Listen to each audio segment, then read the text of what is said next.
ആലപ്പുഴ ചെങ്ങന്നൂർ ക്ഷേത്രത്തിൽ നിന്നും യുവതിയുടെ മാല മോഷ്ടിച്ച കേസിൽ 3 സ്ത്രീകൾ പിടിയിലായി.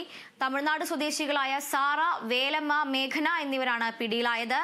ഡിസംബർ 1-ന് ചെങ്ങന്നൂർ ക്ഷേത്രത്തിൽ പ്രസാദം വാങ്ങാനുള്ള തിരക്കിനിടയിൽ ചെങ്ങന്നൂർ സ്വദേശിനിയായ സുമയുടെ കഴുത്തിൽ നിന്നും 1.25 പവന്റെ സ്വർണ്ണാഭരണമാണ് ഇവർ കവർന്നത്.